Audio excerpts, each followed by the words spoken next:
अस्सलाम वालेकुम।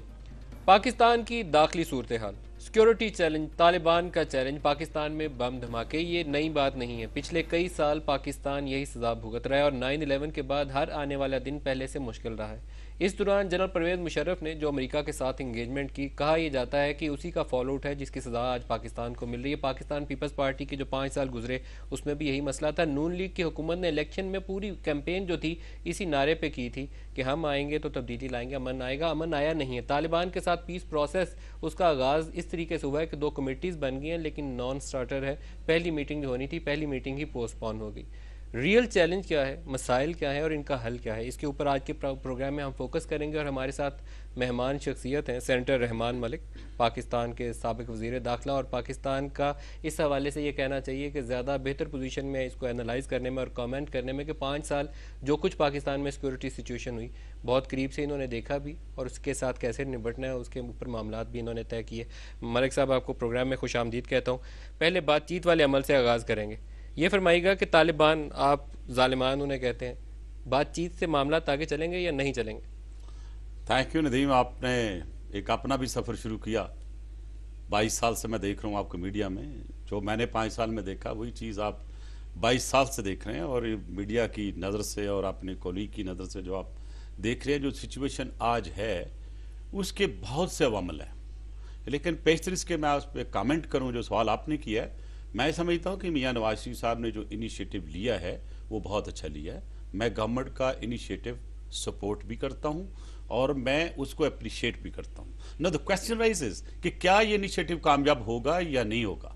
अगर 2 फ्री कैन में बातचीत हो रही है तो देखना ये कि दूसरा जो फ्रीक आपके सामने है क्या वो विलिंग भी है बातचीत के लिए कि नहीं है। अब आप मियाँ नवाज शरीफ या उसकी गवर्नमेंट की इस मूव पे कोई शक नहीं कर सकते, वो खुलूस नीयत के साथ आगे जा रहे हैं। क्वेश्चन राइजेस क्या आगे जिनके साथ वो बातचीत कर रहे हैं वो उनकी नीयत ठीक है कि नहीं है? आपका तजिया क्या कहते हैं? मैं ये कहता हूं कि वो बदनीयत हैं, बदनीयत हैं, बदनीयत हैं और बदनीयत रहेंगे। क्योंकि जो जिनको मैंने जालमान का नाम दिया सोच समझ के दिया। मैंने भी 5 साल का जो तजर्बा किया और आपको पता है यही सिचुएशन हमारी मालाकाट स्वाद की हो चुकी थी जबकि वो हरिपुर तक पहुंच चुके थे और हमारी गवर्नमेंट ने बोल्ड डिसीजन ली और we decided to do an operation. अच्छा, 1 बाय 1 स्टार्ट करते हैं। ऑपरेशन तक आने से पहले आपने सेनेट में तकरीर की, आपने कहा कि मैंने 4 दफ़ा खुफिया मुज़ाकरात किए। वो खुफिया क्या थे, थोड़ा सा उसकी मैं नदीम साहब आपके क्वेश्चन का तसलसल नहीं तोड़ना चाहता, क्योंकि जहाँ से शुरू किया था उसको डिस्ट्रैक्ट किए बगैर मैं उस चीज़ पे पहले आपको जवाब सवाल कर लूँ। तो सवाल मैं भी करूँगा, आप मुझे भी जवाब दें और आप मुझे सवाल करें, मैं जवाब देता हूँ। Let it be an interactive program. You are माशाल्लाह वेरी सेंसिबल पर्सन, तो मेक इट मीनिंगफुल। जब मैं ये कहता हूँ कि ये बदनीयत हैं तो उसमें मेरा ज़ाती तजर्बा शामिल है। सबसे बड़ी बात यह है कि जालमान ने इस दफ़ा बड़ी सुथरी गेम की है हमारे साथ। क्या गेम की है कि मियाँ साहब ने खुलूस नीयत के साथ एक कमेटी बनाते हैं। उस कमेटी का काम है नेगोशिएशन। मुल्क में आप अगर ये कि डायलॉग का मैं लफ्ज़ नहीं करूँगा इस्तेमाल, इसलिए कि डायलॉग दूसरे ममालिक के साथ होते हैं। ये तो अपने पाकिस्तान में पाकिस्तानी पासपोर्ट, पाकिस्तानी शलवार कमीज, पाकिस्तानी खाना, पाकिस्तान में बच्चे पढ़ते हैं, किसी कराची में पढ़ते हैं, किसी कहीं पढ़ते हैं, तो they are basically for all purposes they are Pakistani. अब जब उन्होंने देखा कि ये तो डिमांड कर रहे हैं कि भाई टीटीपी की लीडरशिप को सामने लाओ। अब टीटीपी की लीडरशिप किसकी गोद में बैठी हुई है? अफगानिस्तान की।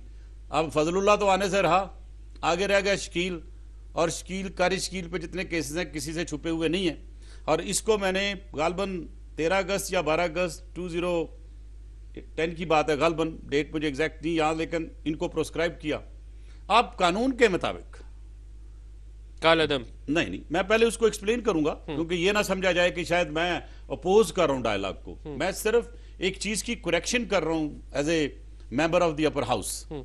देखें, कॉन्स्टिट्यूशन ऑफ पाकिस्तान के तहत आपका टेररिज्म लॉ बना, एंटी टेररिज्म एक्ट, उसकी सेक्शन 11A कहती है कि प्रोस्क्राइब कैसे करना। यानी कि अगर कोई टेररिज्म में हिस्सा ले रहा है, बेट कर रहा है, एड कर रहा है, तो कोई दहशतगर्दी कर रहा है, बंदों को मार रहा है या किसी को इंस्टिगेट कर रहा है, एक्सट्रीमिज्म कर रहा है, तो उसको आप प्रोस्क्राइब लिस्ट में डाल देंगे। जब आप उसको उस बैन लिस्ट में डालेंगे तो आप जब भी वो बंदा मिलेगा या उसको अरेस्ट करेंगे या उसके खिलाफ एक्शन लेंगे। जबकि टीटीपी ऑलरेडी एक बैंड ऑर्गेनाइजेशन हो चुकी है और उसके जितने भी लीडर सामने आते हैं उसमें शायद भी शामिल है, जो बड़ा सीना खोल के कहता हाँ हमने चर्च पे भी हम मारा, हमने स्कूलों पे भी मारा, खुल के कहते रहे हैं।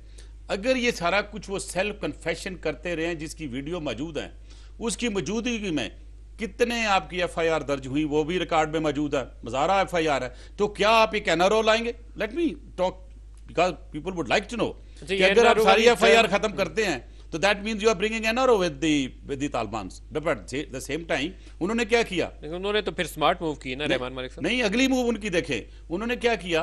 अब कमेटी बनाई है तो कमेटी का काम नेगोशिएट करना, मैं उसी पॉइंट पे आया हूं। तो किसके साथ नेगोशिएट करेंगे?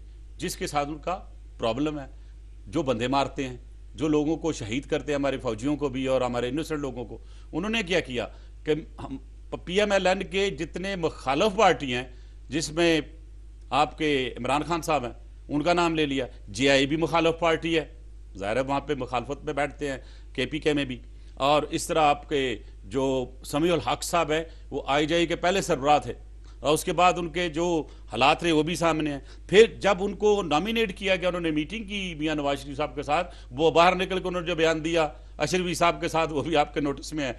तो उन्होंने जो उनके मुखालिफिन है उनके साथ एक कमेटी बना दी कि ये बात करेंगे। वैसे उसमें JUI का भी नुमाइंदा शामिल था, मुफ्ती किफायतुल्लाह। मैं नहीं मर्ज कर रहा हूं ना कि उन्होंने आपके जो सियासी मुखालिफिन है उनके साथ डायलॉग करा दिया, तो मजाकरात से मजाक में बदल गया। तो जब मजाक में बदलेगा तो मेरा हाल फिर रियलाइज भी होता। लेकिन मैं ये समझता हूं कि आज मियां साहब की एक स्मार्ट मूव थी जिसको मैं अप्रिशिएट करूंगा। उन्होंने कहा जी मैंने जो बाल है ना वो तालिबान को कोर्ट में डाल दिया। यानी मेरी कल की स्टेटमेंट की तायद की उन्होंने कि ये बदनीयत हैं, ये बदनीयती के बेसिस पे ये डायलॉग को कामयाब नहीं होने देंगे। रहमान मलिक साहब, अभी आपने कहा कि तालिबान कालअदम तंजीम है और कालअदम तंजीम जब तक आप NRO न दें बातचीत नहीं हो सकती। तो फिर तो तालिबान ने ये एक और कमाल ये किया ना, होशियारी जो दिखाई उन्होंने वो नुमाइंदगान दे दिए जो कालअदम की फहरिस्त से नहीं आते, उन्हें अपना वकील बना लिया। जी नहीं, ये बात नहीं हो सकती। जब आप मुज़ाकरात की बात करते हैं तो फिर इंटरमीडिएट की बात करते हैं, तो फिर इंटरमीडिएट आपकी सियासी पार्टियां नहीं हो सकती। अभी तो हो गई, तो हुई ना। तो अभी देखे ना, आपको उसके जो सरकार ने उसे एक्सेप्ट भी कर लिया। देखे जो आपने रिजल्ट देख रहे हैं, आपने रिजल्ट देखना है। मैं ये समझता हूं कि आप ऐसी 4 और भी बना दें, लेकिन अगर वो बदनीयत रहते हैं तो ये बात आगे नहीं चलेगी। या नहीं चलेगी, इसके ऊपर मेरे हिसाब से जब तक नीयत सही नहीं होती उन जालमान की, ये आगे नहीं बढ़ेगी। क्योंकि मैंने एक पब्लिक स्टेटमेंट दी थी कि मेरी 4 मीटिंगें हुई थी, बिल्कुल हुई, जिसके एक गवाह सेनेटर भी हैं जो सिटिंग सेनेटर है। और ये मुझे सेनेट के सिटिंग सेनेटर्स और एक MN ने तजवीज़ दी कि हम उनके रिप्रेजेंटेटिव को आपको ला सकते हैं और बातचीत कर सकते हैं। किन से मुलाकात? कीमला मसूद, उनके कोई नाम थे जो उन्हीं की तरफ से आए, उनके नाम मेरे पास मौजूद है, वक्त आने पे मैं कर दूंगा। और एक खत उस वक्त मौलाना फजलुर रहमान साहब को भी आया जो मैंने भी पढ़ा और मौलाना साहब ने भी पढ़ा। और मैं समझता हूं कि इसमें बेहतर किरदार इन पूरे हालात में मैं देखूं तो मौलाना फजलुर रहमान साहब का बेहतर है कि उनका कांटेक्ट है और उनके कांटेक्ट की कुछ वैल्यू भी है। और उस वक्त जो वलीउर रहमान महसूद के मारे जाने के बाद भी कांटेक्ट है? नहीं जी, उसके बाद मैं बात कर रहा हूं, आप उससे पहले की बात कर रहे हैं? बात कर रहा कीमला मसूद को 1 साल की बात मैं कर रहा हूं, जो हमारी हुकूमत का 1 साल लास्ट था। उस पर जो उन्होंने आखिरी बात मैंने की, उन्होंने ये कहा कि देखो अगर आप असला नहीं फेंक सकते हो तो आप सामने आओ, उसको सरगू कह के पाकिस्तान के परचम को यस कर दो। लेकिन उनका इसरार जो था वो शरीयत पे था। मैंने उनको एक ही सवाल किया कि हमारा कॉन्स्टिट्यूशन इस वक्त सुप्रीम है, मुझे एक शिक बता दें हमारे आइन में जो कि इस्लाम के मुनाफी हो। उनके पास उनका जवाब नहीं था, लिहाजा इस बात पे बात अटक गई, क्योंकि वो आइन की वही शरीयत की बात करते हैं उसी तरह जैसे सूफी मोहम्मद करता था। सूफी मोहम्मद के साथ हमने एग्रीमेंट किया, उसका रिजल्ट क्या निकला? विदिन 24 लेकिन मालिक साहब, शरीयत ही ऑब्जेक्टिव है या शरीयत का सिर्फ एक ढोंग है सामने लोगों को दिखाने के लिए? मसला कुछ और है, क्योंकि लोग जो पाकिस्तान में शरीयत या नफाज इस्लाम चाहते हैं वो एक इस्लामिक स्टेट को वीक करना उनका मकसद नहीं हो सकता। लेकिन यहाँ तो आपकी मिलिट्री बेसिस अटैक हो गई, कामरा पे, मेहरान पे, आपके F-16 की टेक्नीशियंस पे, ISI पे। देखिए जो भी कोई ग्रुप, होस्टाइल ग्रुप या कोई ऐसे लोग दुनिया में जो पाकिस्तान को डिस्टेबलाइज करना चाहते हैं या पाकिस्तान को इन्फ्लिक्ट करना चाहते हैं, तो इंटेलिजेंस एजेंसियां वर्ल्ड में जो ऑपरेट करती हैं, उनके हर एक ने किसी मुल्क को डिस्टेबलाइज करने के लिए या एक पर्टिकुलर ऑर्गेनाइजेशन को डिस्टेबलाइज करने के लिए एक लफ्ज़ होता है की क्वेश्चंस। वो की क्वेश्चंस हर मुल्क के होते हैं। मिसाल के तौर पर पाकिस्तान में सेंसिटिव इशू क्या होता है? रिलीजन, यानी कि शिया सुन्नी की लड़ाई। दूसरा की क्वेश्चन आपकी फूड सप्लाई थी, आपकी ऑयल सप्लाई है। अगर किसी एक को विड्रॉ कर लें या एक को आप डिसबैलेंस कर दें तो आपका सिस्टम खराब हो गया। आप शुरू से ही देखें, अगर आप इसकी हिस्ट्री में जाएं तो अफगान वार जो हुई सोवियत यूनियन की, उसमें भी आपने देखा रिलीजियस एलिमेंट इस्तेमाल हुआ, जहादियों को लाया गया इस्लाम के नाम पे, लड़ाई कराई गई, एक प्रॉक्सी वॉर लड़ी गई, पाकिस्तान को इसको झोंका गया और वही की पैदावार आपने देखी emergence of al Qaeda and subsequently Taliban. अब वो अगर सबका आप जायजा लें तो सारे के सारे रेमिनेंट्स वहीं रहे। आपके 10,000 जो आए लोग बाहर से, जिन्हें आप एफ्रो अरब टेररिस्ट कहते हैं, वो पाकिस्तान में उन्होंने शादियां भी की और फिर यहाँ मौजूद भी रहे। फिर उनकी ब्रीडिंग ऐसी हुई, उनकी ट्रेनिंग ऐसी हुई कि वो दुनिया के मुख्तलिफ हिस्सों में उन्होंने जहाँ से जाके जहाद के नाम से बात की। मैं कहने का मकसद यह है कि यही जालमान उस वक्त की प्रोडक्शन है जो जनरल ज़ियाउल हक ने अपना ला के एक सिस्टम शुरू कर दिया, और क्लैशनकोव का कल्चर जो आया उसने साथ ही हीरो लेके आया, क्योंकि जर्मन साइंटिस्टों ने आके जब फाटा में वो फैक्ट्रियां लगाई, वहां से हमारी बर्बादी शुरू हुई। तो मेरा कहने का मकसद ये है, लेकिन आपको इसको हिस्टोरिकल पर्सपेक्टिव में थोड़ा सा उससे पीछे ले जाना पड़ेगा। मुझे याद पड़ता है कि जनरल नसीरुल्लाह बाबरी ने पाकिस्तान में इब्तदाई तौर पर 2-3 लोग थे जो 70s में आए थे, भुट्टो साहब की हुकूमत थी, और पाकिस्तान में इनको एफसी में भर्ती करके ट्रेनिंग का आगाज़ किया गया था। वो दौर उससे भी पीछे जाता है। हमारा शायद अप्रोच जो थी ना ये वाली, वो ये देखिए, मैं ट्रैक 2 वाली ये जनरल बाबर की बात की आपने। जनरल बाबर एक बड़े वेटरन पॉलिटिशियन थे और एक सही जनरल और एक सही कॉम्पिटेंट इंटीरियर मिनिस्टर आदमी थे। मैं हमेशा उनसे लाइट ड्रॉ की। लेकिन एक चीज देखिएगा कि हर मुल्क की जरूरत हर वक्त डिफरेंट होती है। उस वक्त प्रॉक्सी वॉर जो इंडिया की यानी रा की और हमारी चल रही थी, और उस वक्त का खाद जो पाकिस्तान में आके रोज धमाके करता था, उनको भी नहीं भूलिएगा। अफगानिस्तान हमारे लिए हमेशा ही सरदे दर्द रहा है, वो ख्वाह सोवियत यूनियन का बाद का हो या आज का भी। आज भी फजलुल्लाह जो है वो वहां आपके किसी की गोद में बैठा, वहां की इंटेलिजेंस काम कर रही है, वही सपोर्ट कर रही है। मैं इस चीज में एक अपनी कौम को जरूर बताना चाहूंगा कि गालबर मेरा ये फॉर्मल इंटरव्यू पहला है जिसको आपने मुझे फोर्स इन कर लिया, बट एनीवे यू वेलकम, क्योंकि it is I think the right of the people of Pakistan to know the facts. But the question is कि ये जो भी करवाया, जिसने भी करवाया, ये एक बड़ी सोची समझी स्कीम का हिस्सा है सर। और ये शुरू करें शहीद जुल्फकार अली भट्टो के वक्त, जब हमने न्यूक्लियर को हाथ लगाया, जब हमने बम बनाना शुरू कर दिया, तो उन्होंने कहा we'll set you mister Bhutto as an example. और दुनिया देखा, उन्होंने एग्जाम्पल बनाया। मैं विदाउट रेफरिंग दैट टाइम मोहतरमा लेके आई अपने जितने मिसाइल्स थी यहाँ पे, उन्होंने उनको भी मिसाल बनाया। उसमें एक लंबी गेम है जो कभी फिर किसी वक्त जेर बहस आ सकती है, लेकिन अभी क्योंकि हम तालिबान की बात कर रहे हैं। टीटीपी के पीछे कौन है? आपने फॉरेन एलिमेंट का जिक्र किया, कौन है पीछे? तालिबान, मैं टीटीपी समझता हूँ कि टीटीपी की पहले तो आप इसकी जो मर्जन सा देखें, हकीम अल्लाह मसूद किस में रहा? अफगान वार में रहा, और उसने सोवियत यूनियन में एक मजाहिद की हैसियत से लड़ा। उसके वालिद साहब एक इमाम में मस्जिद थे उसी इलाके में। जब वहां से वो इस सिचुएशन में पहुंचे, तो मैं पूछता हूं कि वहां का टूरिज्म मिनिस्टर अफगानिस्तान का आके बैतुल्लाह मसूद को थैलियों में क्या देता था? दूसरी अहम बात यह है, बता ही दीजिए ताकि जो देख रहे हैं आपको पता चले। सारे पैसे देते थे। आज अगर हमारे इतने ही हमदर्द हैं अफगानिस्तान, जिनकी हमने बहुत खिदमत की है, हमने उनको बहुत बचाया है। यहाँ के मौलाना ब्रदर्स जो हैं, जब उसको हवाले किया गया तो विद इन 24 आवर इस सुलह की उन्होंने हमें तोहफा एक जर्नैल शहीद करके हमें पास भेज दिया, मुल्ला ब्रदर की राय के बाद। बिल्कुल। तो मैं ये समझता हूँ कि ये इस वक्त जो फजलुल्लाह का वहाँ पे अफगानिस्तान में होना हमारे लिए बायस तकलीफ है। उसकी वजह यह है कि जब मैं नाम लेना नहीं चाहता, लेकिन मैं आपको पूरी थोड़ी तफसील बताऊंगा कि हमारे एक DGI माई सेल्फ और प्राइम मिनिस्टर जब गए, तो ये क्वेश्चन मैंने रेज किया प्रेसिडेंट कारजाई साहब से कि जी कारजाई साहब, ये मुल्ला जो फजलुल्लाह है, ये हमारे से बच के आपके यहाँ आया है, आपके एक हॉस्पिटल में उसकी ट्रीटमेंट हो रही है और वो मौजूद है कुनर में, हमारे हवाले करें। जब वहां से हमें कोई पेशरफ्त नहीं हुई, हमने राइटिंग में भेजा अपने करज़ई ने इसके ऊपर जवाब क्या दिया? जवाब दिया कि नहीं देखेंगे, ढूंढेंगे, वही जो डिप्लोमेटिक जवाब होता। लेकिन एक सवाल जो मैंने उनका किया और उसका जवाब भी उन्होंने मुझे दिया, मैंने कहा जी हमारे पास ऑथेंटिक एविडेंस है कि बीएलए के लोगों को कंधार में ट्रेन किया जाता है। हमने उसकी तस्वीरें उनको भी दिखाई और आपको याद होगा मैंने सेनेट के कैमरा सेशन में भी दी और एक बड़ी सी बिल्डिंग में थे। उसके बाद जो बॉर्डर पे उनकी सारी मूवमेंट थी वो दी।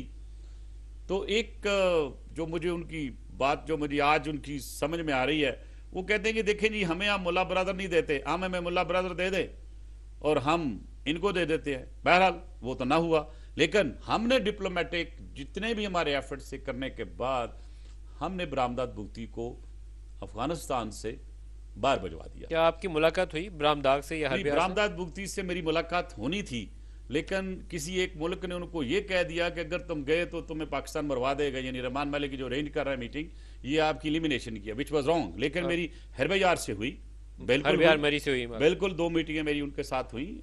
मैं फ्रैंकली कहता हूँ कि मुझे अच्छे लगे, बातचीत में भी अच्छे लगे। उन्होंने एक बात कही कि देखें हमारे लोग जो हैं उनके हकूक नहीं हैं, अगर आप हकूक उनको दे दें, उनके हकूक के लिए लड़ रहे हैं तो हमें कोई मसला नहीं है। उनके छोटे भाई हैं गज़ैन मारी, मैं उनको भी मिला और मुझे याद है, मैं उनका एक चीज़ का शुक्रिया अदा करूंगा ज़रूर कि खान ऑफ क्लाथ और उन्होंने सारों ने मिलकर एक आज़ादी का ऐलान करना था हाइड पार्क में। तो मुझे जरदारी साहब ने कहा कि भाई आप मिले गज़ैन को और थोड़ा इस पर वर्क करें। आई वेंट टू गज़ैन और गज़ैन को मैंने कहा यार ये न करो, इसलिए कि ये बहुत चीज़ आगे चली जाएगी। और मैंने उसको एक 100 का नोट था जिसपे बलूचिस्तान, हुकूमत बलूचिस्तान लिखा हुआ था, उसको मेरा कहीं महफूज भी होगा मेरे पास, जिसपे उसकी मुफ्ती साहब की तस्वीर बनी हुई थी। मैंने कहा ये जुल्म ना करें तो इसको अनाउंस ना करें। खैर उन्होंने कहा ठीक है मैं बात करता हूँ, और वाकई गज़ैन मरी का कोई मसला था वीज़ा शीज़ा का, और रिजॉल्व हुआ और गज़ैन मरी ने उस अनाउंसमेंट को जो इंडिपेंडेंस की थी बलूचिस्तान की, उसको रोका। मैं उसका शुक्रगुजार। हरबियार और गज़ैन ने अगर ये पॉजिटिव जेस्चर आपको दिया था, बिल्कुल, तो आपने उनकी वापसी की राह हमवार की। यही तो मेन स्ट्रीम भी तो करना था, मेन स्ट्रीम किया। उनके खिलाफ जितने केसेस थे वो यहाँ पे विड्रॉ हुए स्वाय जस्टिस मरी के, और इसके लिए अभी भी अटॉर्नी जनरल थे उस वक्त हमारे लतीफ़ खोसा साहब, मैंने उनको खुद लेटर ड्राफ्ट करके दिया और वो लेटर हमने अटॉर्नी जनरल यूके को दिया और उनके खिलाफ जितने केसेस थे वो ख़त्म कराए। क्योंकि इनके ऊपर एक केस ये था कि इन्होंने जो असला है वो स्मगल किया ग़ालिबन पाकिस्तान में, और पाकिस्तान से जनाब मुशर्रफ की तरफ से एक रिक्वेस्ट गई हुई थी for their deportation to Pakistan. मैंने frankly speaking as investigator, not as a politician, मैंने उस केस को स्टडी किया। मैंने कहा आपके खिलाफ इल्ज़ाम क्या है? कहते इल्ज़ाम ये है कि जिस लेटर, एक ख़त मिला था, एक पेपर मिला था उनके दफ्तर में, उस पे आपके यानी कि हरबियार के अंगूठे के निशान थे, यानी कि उसमें फिंगरप्रिंट्स मौजूद थे। तो मैंने यूके गवर्नमेंट को कहा कि अगर कोई किसी के दफ्तर जाता है तो जरूरी तो नहीं है कि वो गलत काम में मुलव्वस है जिसमें ये हो रहा है। तो बहरहाल वो मेरा एक आपका ख्याल है हरबियार की इन्वॉल्वमेंट थी या नहीं थी? मेरे हिसाब से उस केस में हरबियार की किसी किस्म की इन्वॉल्वमेंट नहीं थी, फेक केस था। बिल्कुल, इसलिए तो फिर तो उसको वापस लाना चाहिए था मलिक साहब। ये भी आप हरबियार से पूछ लीजिएगा, मेरी उनसे बात होती रही, आप उनसे बिल्कुल ये पूछिएगा कि रहमान मलिक आपके पास आए थे कि नहीं आए थे। मुझे अफसोस एक और हुआ उस वक्त कि उन्होंने एक स्मार्ट चिप पहना हुआ था, तो मैंने कहा मैं आपको खाने पे लेके चलता हूँ। Young man, I mean affable, बड़ा अच्छा बोलने में, कहता सर मैं इस 4 दीवारी से बाहर नहीं जा सकता हूँ, क्योंकि मैं जाऊँगा तो ये बीप देगा और फिर मेरे लिए मसला होगा। बहरहाल खाना मैंने उनके साथ घर बैठ खाया, तो उनके कोई दोस्त मैंगल भी आए हुए थे।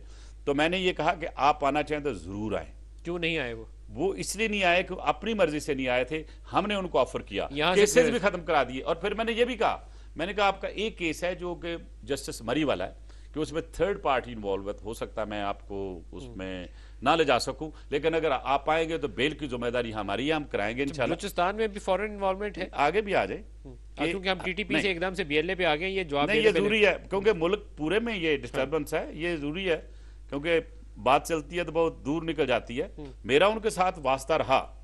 कब वास्ता ज्यादा हुआ? जब एक स्टेटमेंट आई थी बीएलए से, जब जान स्लोकी अगवा हुआ था और उन्होंने कहा था कि जी वो 7,000 लोग हैं हमारे जो इस वक्त पकड़े गए हैं। फिर उन्हें जॉन कुछ औरतों स्लोकी का के नाम दिया। अगवा का लिंक ब्रह्मदाग से जोड़ा जाता है, ये तो आपको भी पता है, जी आप तो उस वक्त खुद वजीर दाखिला थे। कहा जाता है कि वो लोग ब्रह्मदाग जी, के साथ मैं थे। उसी पे आ रहा हूं कि जिन्होंने अगवा किया था बिल्कुल बरामदाद भुगती के बंदे थे। ब्रह्मदाग के थे, जी आप बिल्कुल। कंफर्म और कर रहे उसमें साथ मैंने जो मदद ली वो हरबयार के वालिद साहब की भी ली। आज मैं बताऊं आपको, हैं? अच्छा, मैंने सबको सबसे रिक्वेस्ट की, लेकिन पकड़े कहां से गए। एक टेलीफोन इंटरसेप्ट आया जिसमें उन्होंने कहा कि वो सुरख बकरा जो है वो बीमार हो गया। और ये मैं चीफ मिनिस्टर बलोचिस्तान के साथ एक छोटी सी प्रेस कॉन्फ्रेंस की, तो इंटेलिजेंस या इन्वेस्टिगेटिव कोई थोड़ी सी ट्रिक्स होती हैं, तो मैंने कहा कि हम बहुत नज़दीक पहुंच गए हैं जॉन स्लोकी के, 2-3 दिन में मिल जाएगा। तो that actually created a panic. मैंने आईएसआई को आईबी को कहा कि मैंने कहा इनके इलाकों को थोड़ा ऑब्जर्व करें। तो ये सुर्ख बकरे वाली पूरी इंटरसेप्शन आ गई। तो जब हमने उसको ट्रेस किया तो वो टेलीफोन निकला बरामदाद भुगती का, और वो था एक्चुअली 3rd हाउस फ्रॉम ये प्रेसिडेंट करजाई के पैलेस से, पैलेस में बिल्कुल। देन एन पीटरसन को मैंने बुलाया, मैंने कहा ये बंदा जो अगवा हुआ है इसके ट्रेसेस जा रहे हैं, जिसको आप लोगों ने पनाह दी हुई है या आप समझ लें अफगानिस्तान ने की हुई है। खैर जब नंबर दिया वो नंबर शट हो गया, लेकिन मैंने उसका अल्टरनेट पहले किया हुआ था कि जिन नंबरों पे काले दूसरे आई थी वहां नंबर हमने ले लिए।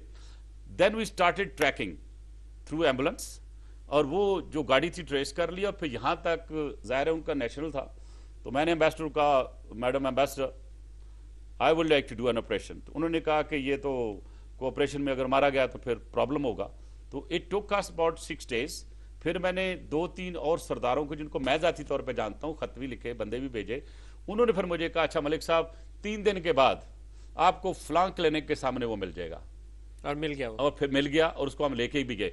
बात यह थी कि उस जॉन स्लोकी को अगवा क्यों किया गया, वो भी एक हिस्सा था पाकिस्तान को बदनाम करने का। तो बहरहाल हम आगे हरबयार से, आज भी मैं कहूंगा हरबयार को कि आपका मुल्क है, आपका पाकिस्तान है। हम तो यहां तक डिस्कशन कर चुके थे कि अगर बरामदाद भुगती पाकिस्तान आता है तो उनके साथ अगर कोई अंडरस्टैंडिंग हो जाती है, यानी भूले बिसरे वापस आ जाए, तो हो सकता है वो गवर्नर भी बन जाता, गवर्नर बन जाता, गवर्नर आप भी बन सकता ब्रह्मदाग को गवर्नर बनाने में तैयार थे। अगर कोई हमारी उनकी अंडरस्टैंडिंग होती और हालात बेहतर हो सकते, पाकिस्तान में क्लेम खत्म हो जाती, तो उसको गवर्नरशिप देने में कोई हर्ज नहीं था। अच्छा, एक ब्रेक ले ये लें। पॉलिटिकल एक चीज थी। मैं एक और अर्ज करता हूं इसमें, क्योंकि उस वक्त जो हालात हो चुके थे बलोचिस्तान के वो बड़े मुश्किल हुए थे। फिर जो हमने अपना लाया अमल, बलोचिस्तान पैकेज निकाला, फिर बहुत से और एक्शन लिए। एक ब्रीफ सी ब्रेक है, एक ब्रेक ले लें जी, वापस हाजिर होते हैं। तो मलिक साहब हमारे साथ हैं, हम बलूचिस्तान, पाकिस्तान और टीटीपी और पाकिस्तान में अमन अमान, इसके ऊपर इनसे राय लेंगे कि कैसे अमन कायम हो सकता है। एक ब्रेक ले लें, हमारे साथ रहिएगा।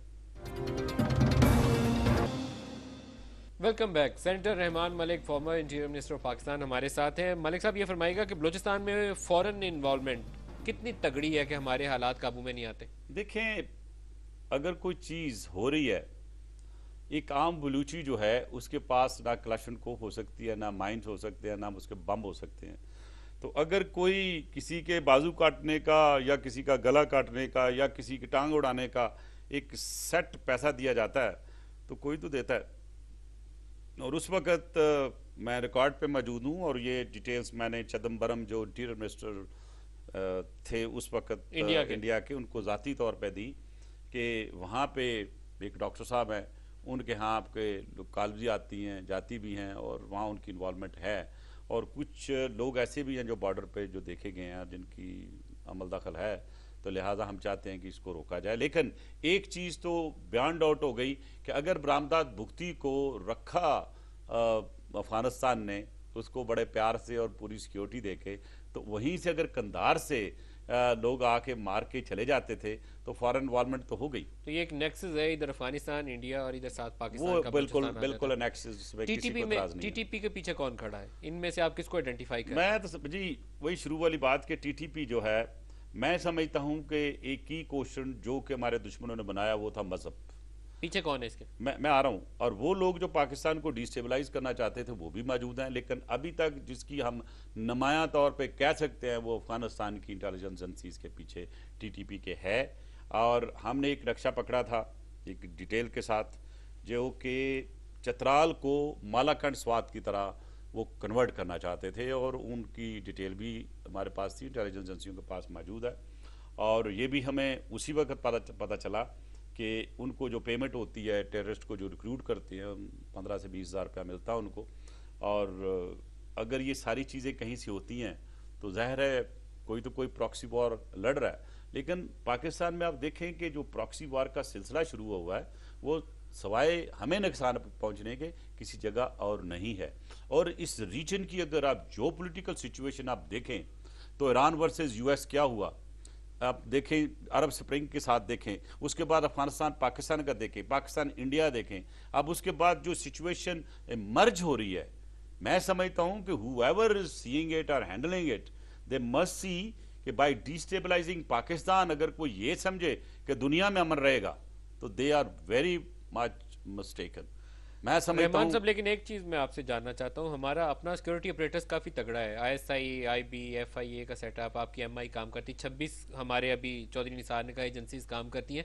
क्या हम इस काबिल नहीं है, हमारी कैपेसिटी इतनी नहीं है, ये कॉम्पिटेंस में कुछ कमी है कि हम इन लोगों को काउंटर नहीं इफेक्टिवली कर सकते? अपने 50,000 लोग मर गए, 6-7 हज़ार हमारे सिक्योरिटी वाले शहीद हो नहीं, गए। अभी मैं अगर आप कॉम्पिटेंसी की बात करती हैं और लॉजिस्टिक की बात करते हैं तो अमेरिका ने बिलियंस ऑफ डॉलर खर्च किए हैं अफगानिस्तान में। क्या वो चंद अफगानी तालिबान को काबू कर सका है? लेकिन अपनी होमलैंड पे 9/11 के बाद उन्होंने कोई 9/11 नहीं होने दिया। नहीं। अमेरिकी सरजमीन पे कोई 9/11 दोबारा नहीं हुआ। शेख मोहम्मद हमारे इलाके से पकड़ा गया, अबू जुबैदा भी इधर से पकड़ा गया। आपने खालिद शेख मोहम्मद की कोई इन्वेस्टिगेशन जो जी, हुई, खालिद उसकी शेख रिपोर्ट मोहम्मद देखी अबू धाबी से नहीं पकड़ा गया, पाकिस्तान से पकड़ा, पाकिस्तान से पकड़ा अबू गया। जुबैदा भी यहाँ से लेकिन- पकड़ा नहीं, गया। मैं बताता हूँ, खालिद शेख जो है ये सग्गा मामू है उसका यूसुफ रमजी का। इसका दूसरा भाई आई गो बाय माई मेमोरी तो जाहिद अल शेख जो कि कोयती क्रिश्चियन जो एक थी रेड क्रॉस की कंपनी थी, एक एनजीओ, उसमें काम करता था और यही यूसुफ रमजी को पाकिस्तान लाया था कुवैत से। अबू जुबैदा भी इधर से पकड़ा गया ना? अबू जुबैदा का डिफरेंट है, वो डिफरेंट है, वो लेकिन पकड़े दोनों इधर से अब्दुर्रहमान नहीं, उसको आप उसके साथ लिंक ना करें क्योंकि मैंने ये सारी चीजें खुद इन्वेस्टिगेट की हुई हैं। सवाल पूछ रहा हूँ आपसे, डिटेल ज़्यादा लंबी हो जाएंगी। खालिद शेख मोहम्मद की जो इन्वेस्टिगेशन हुई पकड़े जाने के बाद, क्या उसमें कहीं क्लेम किया पाकिस्तान की तहवील में कि हाँ 9/11 में देखिए, सारी प्लानिंग उसने की? क्योंकि जब हम एग्जाइल में थे तो ये उस वक्त आपको पता हुआ That's ये true. पकड़ा गया था, लेकिन बाद में आप लेकिन उसकी इंजीनियर कभी मिनिस्ट्री में- इन्वेस्टिगेशन रिपोर्ट देखने में मुझे नहीं आई। लेकिन फैक्ट में दैट कि यूसुफ रमजी ने वर्ल्ड ट्रेड सेंटर पे अटैक किया था।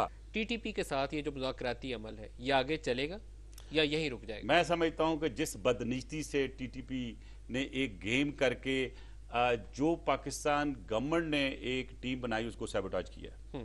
देखें, अगर तो अपनी टीम देते तो फिर बातचीत की कुछ मीनिंगफुल होती, और अगर उन्होंने जो हमारे उनके यानी हुकूमत के सियासी मुखालफिन हैं उनकी एक टीम बना के उनके सामने पेश कर दी है तो उसका क्या मतलब है कि दे आर नॉट सीरियस। तो मैं ये समझता हूं कि अगर आप समझते हैं कि वो सीरियस हैं और अगर तालिबान अपने आप को सीरियस बनाना चाहते हैं और दिखाना चाहते हैं तो आपके प्रोग्राम के 1 घंटे के बाद सीज फायर का ऐलान कर दें।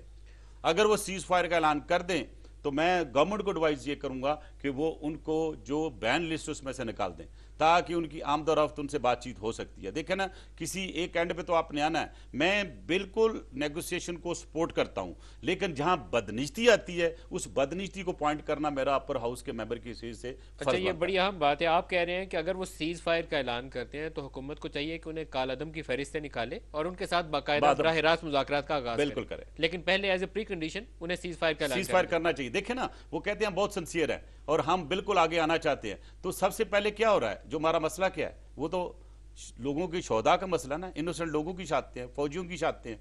तो अगर वो आज कह देते हैं कि हम दहशतगर्दी खत्म करने का ऐलान करते हैं, मैं समझता हूं वहीं समझें कि हमारी नेगोशिएशन कंप्लीट बेहतर होनी शुरू हो जाएंगी, हम सक्सेसफुल हो जाएंगे। क्या ऐसे किसी ऐलान की तवक्को आप कर सकते हैं? मैं नहीं समझता कि वो करेंगे, कि उनको जो मास्टर पीछे बैठे हैं जो उनको पैसा देते हैं वो कैसे करने देंगे यहाँ पे।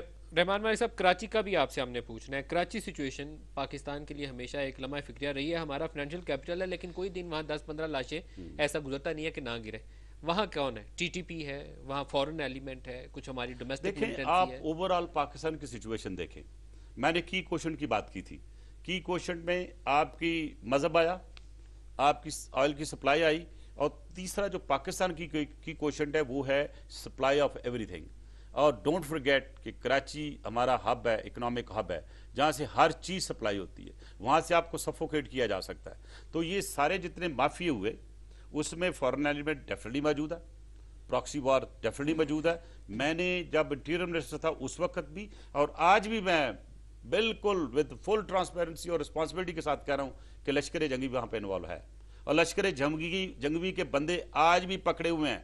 वो रेंजर की तावील में है, वो पुलिस की तावील में है, और जो देते हैं बयानात देते हैं वो आपके सामने है। क्या हुआ गिलगित बल्तिस्तान में? आप मुझे बताएं कि मैंने पहले कहा था ये गिलगिती चेहरे मुझे नजर आ रहे हैं, मैंने ये नहीं कहा था कि गिलगित के लोग करेंगे। इसका मतलब है कि वो लोग जो पीओ हो चुके हैं और गिलगित बल्तिस्तान या दूसरे शहरों से ला के दरेल में रख दिए, और जिस किसी ने भी रखे फिर उनको इस्तेमाल हुए। आपको देखा शहर है रेशम पे हुए। इशारा किसकी तरफ कर रहे हैं? मैं इशारा कर रहा हूं उन कुव्वतों की तरफ जो पाकिस्तान को हर लिहाज से डिस्टेबलाइज करना चाहते हैं। अगर पकड़े गए थे अली जे के लोग तो उनको सजाएं क्यों नहीं हुई? जी, सजाएं देना तो काम जो है वो कोर्ट्स का है। प्रोसिक्यूशन तो जो है या इन्वेस्टिगेटर है वो इन्वेस्टिगेट करके ले आएगा, प्रोसिक्यूटर उसका चलान दे देगा। लेकिन अगर मुझे ये बताएं कि वही टेररिस्ट अगर एक जैकेट पहन के नीचे लिख देते हैं, सामने कर देते हैं जज के या किसी के, आपका बेटा फलां जो है फलां स्कूल में पढ़ता है, तो आप क्या एक्सपेक्ट करते हैं? जो विटनेस सामने जाती है विटनेस को एलिमिनेट कर देते हैं। तो मैं समझता हूं कि लोग शराफत के साथ रहते हैं। फिर तो ये ग्रुप स्टेट से ज्यादा तगड़े हो गए। मैं आपके सामने है, टीटीपी आपके नहीं है, कैसा उन्होंने खूबसूरत खेल खेलते हुए अपनी पार्लियामेंट को एंटी तालिबान और प्रो तालिबान में कन्वर्ट कर दिया। आपकी आज पूरी कौम एंटी तालिबान प्रो तालिबान की बात कर रहे हैं, टीटीपी बीच में से निकल गई। जो मतलब हजारों लोगों को इनोसेंट को शहीद करके आज उनके मतलब लोग कह रहे हैं फलां बड़ा अच्छा मुसलमान है। यानी फजलुल्लाह ने क्या नहीं किया मुझे बता दें। और मैंने कुछ लोगों के मुंह से सुना बड़ा अच्छा मुसलमान है। अल्लाह मैं कहता रहम करे हम पे, हम क्या कर सकते हैं? तो क्या डर की वजह से है ना? The weapon of terror which TTP is using at present, that is going to be very dangerous. आज टीटीपी मेरे हिसाब से कमजोर है, इसलिए कि उनका जो पावर बेस था, जो उनका नॉर्थ वजीरिस्तान साउथ वजीरिस्तान में मसूद कबीले के साथ था, दैट इज फिनिश्ड। अब ये अगर देखिए फजलुल्लाह, तो Fazlullah has got no background. Punjabi Taliban की वजह से वो चढ़ा और पंजाबी तालिबान की वजह से वो टीटीपी का हेड बना, और उसके बाद उनको कौन ले गया? अफगानिस्तान ले गया। आज सब कुछ अफगानिस्तान से कर रहा है। क्या हमें अफगानिस्तान पे प्रेशर नहीं डालना चाहिए? क्या हमें उनके साथ जो एक तरीकाकार है, उनका इतना सामान जाता है, ट्रांजिट है, ये है, must tell them that hand them अगर हैंड उसकी him over. Power base Punjabi Taliban है तो पंजाबी तालिबान ने तो नवाज शरीफ के ऑफर को वेलकम किया था। देखिए, एक वेलकम करना होता है, एक एक्टिवली काम लेना होता है। मुझे ये बताएं कि कर्नल अमाम से ज्यादा तो कोई पावरफुल नहीं था।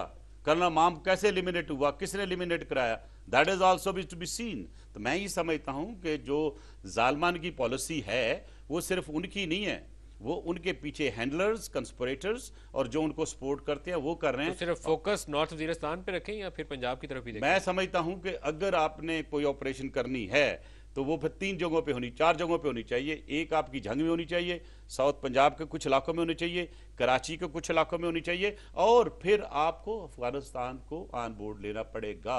क्योंकि अगर वजीरिस्तान में जाने से पहले अफगानिस्तान को ऑन बोर्ड लेना चाहिए, लेना क्योंकि वो चाहिए। लोग फिर दूसरी तरफ चले जाएंगे और फिर आप कराची के कुछ नहीं किन कर इलाकों सकेंगे। में ऑपरेशन होना चाहिए मैं जहां बड़े समझता हूं, तगड़े हैं ये देखें, लोग? एक वहां पे लियारी आपके सामने है। लियारी में बड़ी कंट्रोवर्शियल रिपोर्ट्स आती हैं, लेकिन फैक्ट रिमेंस दैट कि वहाँ बीएलए भी मौजूद है। वहाँ पे जो बैंड लियारी के अंदर बीएलए मौजूद? जी बिल्कुल है। और अगर आप अंदर बोर्ड है जाएं, मंगू पीर में कौन नहीं, है? मैं खुद गया हूँ लियारी में 2-3 दफा जाके। मैंने जब दौरा किया था एज ए मिनिस्टर, मैंने बीएलए के झंडे देखे, मैंने बीएलए के सपोर्ट में पोस्टर लगे देखे, उसके जो लोग वहाँ पे इस वक्त थे। तो मैं ये कहता हूँ कि ये एक बड़ी सोची समझी स्कीम के तहत हुआ। सोराब गोट और मंगू पीर में कौन? देखो, पटेल पाड़ा में भी लोग कहा जाते हैं अब वहाँ मौजूद पे माफिया है ना, माफिया उसमें आ गया, जो बते वाले भी हैं, लैंड माफिया भी आ गया, फिर उसमें जो टीटीपी है वो भी आ गई बीच में। मुझे बताएं कि जितने भी क्रिमिनल ग्रुप्स और टेररिस्ट ग्रुप्स हैं, उनकी जो एक रेस्ट एंड रिक्रिएशन जगह बन गई कराची, वो पैसे ही जाके बैंक तो में आप लूटते कहते हैं कि 4 जगह हैं, नॉर्थ वजीरिस्तान, जंग पंजाब के अंदर, आपको पंजाब, कुछ बिल्कुल सदर्न पंजाब के कुछ बिल्कुल, इलाके, और इसी तरीके कराची लियारी के अंदर 4 जगह ऑपरेशन करना पड़ेगा अगर आपने इस पे काबू पाना। देखें जी, दूसरी एक और बात देखें कि आपके शिया सुन्नी का कोई फसाद नहीं है। आप हम लोग बैठते हैं, कहीं पूछा कि आप जब शिया हो या सुन्नी हो, ये क्रिएट किया गया है। और आपने देखा है बलूचिस्तान में क्या हुआ। आपने कोयटा में और बहुत बड़े फखर से लश्कर जंगवी कहता है मैं हमने मारा। लश्कर जंगवी का जो हेड ऑफिस कहाँ है, किसको नहीं पता? कहाँ पर है? आपके सामने पता है। जंग में किसी को इसमें छुपी हुई बात है? मुझे लोग कहते हैं यार, अब मुझे 3 दिन पहले भी एक धमकी आई, बड़ी सख्त आई, कि अपना बंदोबस्त करो भाई, ये तुम किस चक्कर में लगे हुए। तो पंजाब और एक ने कल ट्वीट किया हुआ था, ट्वीट किया हुआ था कि आपकी कुर्बानी हो रही है, आप क्यों कुर्बानी दे रहे हो? क्या पंजाब हुकूमत लाइल में? मैं समझता हूं अगर लाइलम है तो उसको इल्मदार होना चाहिए। अच्छा। मैं यही एडवाइस कर सकता हूं, लेकिन मैं किसी को ब्लेम नहीं करूंगा। मैं ये समझता हूं हुकूमत की कुछ मजबूरियां होती हैं, लेकिन मैं ये समझता हूं कि नेशनल इंटरेस्ट से बढ़कर कोई चीज़ नहीं। अच्छा रहमान मालिक साहब, प्रोग्राम ख़त्म करने से पहले आप में क्या जादू था कि आप जितनी दफ़ा अल्ताफ़ हुसैन साहब से मिलते थे वो खफा हुए, हुकूमत से निकले हुए वापस मान जाते? मैं समझता दुनिया का सबसे बड़ा जादू दोस्ती है और हकीकत है और ऑनेस्टी है। तो मेरी दोस्ती जो उनकी है बुनियाद वो इसी चीज़ पे कायम है। और मैंने जब भी अल्ताफ़ भाई के पास गया हूँ, नेशनल ट्रस्ट में बात की है, आई एम ग्रेटफुल, उसने सुना भी है और उन्होंने उसकी अभी भी आप इज्जत भी रखी। लंदन में मुलाकात करके हैं, क्या बात हुई? हाँ, बस सारी बात तो नहीं बता सकता, लेकिन मैं ये कहूँगा कि क्या हुकूमत में शामिल करने की दावत दी नहीं, आपने? ऐसी कोई बात नहीं। मैं जनरल मैसेज लेके गया था जरदारी साहब का, और एथिकली स्पीकिंग मैं आप जरदारी साहब को आने के बाद कल मिल रहा हूँ, तो मैं अगर वो बात को पब्लिक करूंगा कि उन्होंने मुझे क्या मैसेज दिया है और जो मैं मैसेज यहाँ से ले गया है उसको मैं पब्लिक नहीं कर सकता। लेकिन मैं एक चीज़ बता दूँ कि मैंने जब भी मिला हूँ अल्ताफ़ भाई को, वो पाकिस्तान का खैर खा पाया, हमेशा पाकिस्तान की बात करते हैं। तो मैं ये कहना चाहूँगा कि उनका मीडिया ट्रायल नहीं होना चाहिए। अगर उनके खिलाफ कहीं को केस है या कोई इंक्वायरी है तो let the law take its own course. We have no right as a business और media houses to blame somebody और उनकी मीडिया ट्रायल शुरू कर। एक बड़ी जमात को वो हेड करते हैं, उनकी पाकिस्तान से लॉयल्टी को मैं नहीं एटलीस्ट क्वेश्चन कर रहा, लेकिन एक चीज़, चलें इसको अभी सवाल को छोड़ते हैं कि वो हुकूमत में शामिल हो रहे हैं कि नहीं, अनलेस कि आप जरदारी साहब से मुलाकात कर लें, फिर किसी फॉलोअप मुलाकात में आपसे ये सवाल पूछेंगे। लेकिन एक सवाल आपसे पूछना ज़रूरी है, लंदन पुलिस के हवाले से भी ये खबरें आई,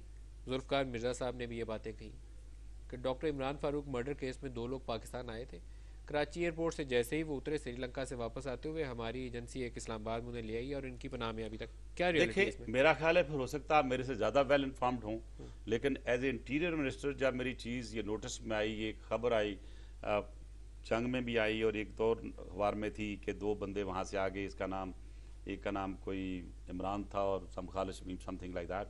तो उस वक्त मैंने उस वक्त के सेक्रेटरी इंटीरियर को कहा कि आप खुद फ़ोन भी करें DGI को और DGIB को और ख़त भी लिखें, और उनके जवाब में उन्होंने कहा कि कोई ऐसा बंदा हमारे पास नहीं आया। फिर मैंने FI1 को कहा कि मुझे मैनिफेस्टो की लिस्ट बताएं और कितनी फ़्लाइट्स वहाँ से आईं 2 दिन पहले की जो डेट एक्सपेक्टेड थी, और मुझे पूरी डिटेल्स दी जाए उन पैसेंजर्स की जो यहाँ आए। जब कोई बंदा आता है कहीं या कराता है, वो सीट बुक कराता है, एक PNR नंबर होता है, फिर उसके बाद वो बोर्डिंग कार्ड लेने जाता है, बोर्डिंग कार्ड लेके वो इमिग्रेशन से गुजरता है, इमिग्रेशन के बाद उसको सिक्योरिटी उसकी होती है, उसका एक रिकॉर्ड बनता है, उसके बाद एक मैनिफेस्ट होता है एयरलाइन जो देती है। तो जब उन जगहों पे हमें नज़र नहीं आया पाकिस्तान में उसकी एंट्री, तो फिर हम यही कहेंगे नहीं हुई। और जो बात मैंने उस वक्त की 2 साल पहले, इफ़ यू रिकॉल, आज मैं आप कहते हैं कि वो 2 बंदों की एंट्री पाकिस्तान में एंट्री में नहीं है। आज आपने देखा कि मैं तो इंटीरियर मिनिस्टर नहीं हूँ, मेरी इंटीरियर मिनिस्ट्री किसी और के पास है, और इंटीरियर मिनिस्टर के आज भी उन्होंने यही स्टेटमेंट दिया है 4 दिन पहले कि वो पाकिस्तान में किसी ब्रिटिश जगह गवर्नमेंट ने इस पे कोई आपसे दरखास्त की? मेरे उस वक्त मेरे टेन्योर में कभी ब्रिटिश गवर्नमेंट ने मुझे ना लेटर लिखा, ना इवन मुझे वर्बली कहा कि कोई ऐसी बात है। रहमान मलिक साहब, आज की इस मुलाकात में हमने आपसे बहुत सी बातें पूछी भी, और आई होप कि किसी फॉलोअप मुलाकात में हम इसको फर्दर डिटेल्स के साथ डिस्कस कर सकें। लेकिन आपने 3-4 बातें बड़ी अहम की। एक, आपने कहा कि अगर ऑपरेशन करना है तो 4 जगह हैं, उनको चुन लें, जिसमें झंग, नॉर्थ वजीरिस्तान, सदर्न पंजाब के कुछ इलाके और कराची है। और एक आपने कहा कि इखलास नहीं है दूसरी तरफ से, अगर इखलास है तो इस प्रोग्राम के 1 घंटे बाद सीज फायर का ऐलान कर दें और हुकूमत उनको कालादम की फहरिस्त से निकाले, बराह रास्त मुज़ाकरात। मैं उनका शुक्रिया खुद अदा करूंगा, टीवी पे आके अप्रिशिएट करूंगा कि आपने आज सीज फायर कर दिया। रहमान मलिक साहब, थैंक यू निज़ाम साहब, good luck, thank you very much. आज के प्रोग्राम से इतना ही, इजाज़त दीजिए, खुदा हाफिज़।